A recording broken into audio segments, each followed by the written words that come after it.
Welcome to the latest Motley Fool Scoreboard. I'm on in Chalk Blue, and we've got longtime fools Jason Hall and Rick Manares giving a 1 to 10 rating to a top 100 Moneyball database stock. It's Cintas, ticker symbol CTAS. Rate the strength of Cintas' business first, including factors like industry and competition. A 10 is invincible, a 1 is hopeless. Both of you have 8s, Rick. Yeah, so no one likes filling out a form, but if you're looking for work, you might have to fill out a uniform. Cintas is the undisputed leader in workforce apparel, cleaning supplies, safety supplies, mats, first aid kits, and you name it.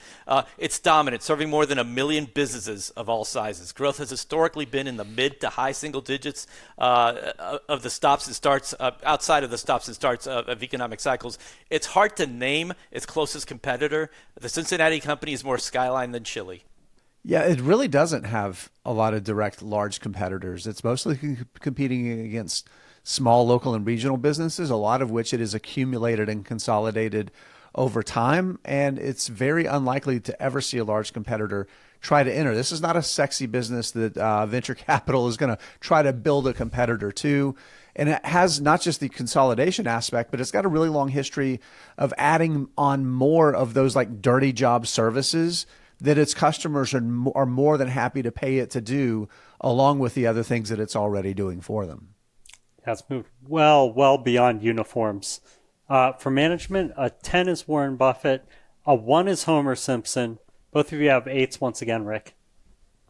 Yeah, so President CEO Todd Schneider has been at Cintas since 1989. It's the same year that the Pixies released Doolittle. You know who didn't do little? Schneider. In those 36 years of loyalty, he has risen up the ranks until taking over at the top 4 summers ago.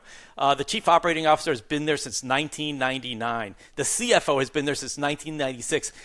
They combined for 91 years of Cintas. The inspirational Jane Goodall recently passed away at 91. The big 3 are Cintas, and they're all good. 8. No notes. For financials, a 10 is a fortress, a 1 is yikes. We keep that 8 train rolling. Rick, you're up first. Yeah, so Cintas has increased its dividend for 42 consecutive years, and these aren't small moves. It boosted its distribution by 15% over the summer. The yield is just 1%, but only because the stock has been a monster over the past 4 decades plus of growth. You may think that renting uniforms and replacing fire extinguishers is a low-margin opportunity, but Cintas has delivered double-digit normalized net income margins in each of the last 8 years.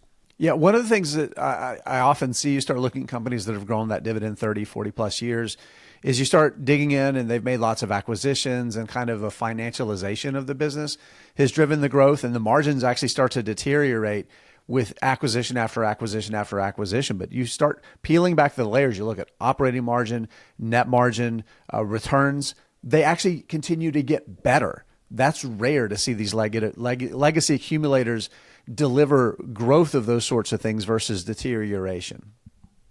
Let's talk valuation, Jason. How well will Cintas' stock do over the next 5 years, and how safe is it? 10's a sure thing, 1's a lottery ticket. I think it's exceptionally safe. Came in with a 7 here. Very, very unlikely to lose investors' money over the long term.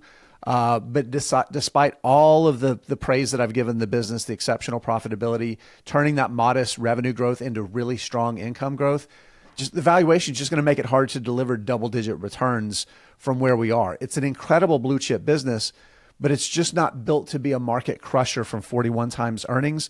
That's why I came down on a 5 to 10% range, and there's so many factors that could determine where in that range it ends up.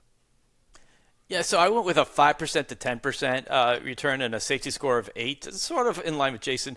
I love the business, but the stock isn't cheap. The combined age of its top 3 executives isn't the only thing that's high here. It has a trailing earnings multiple north of 40.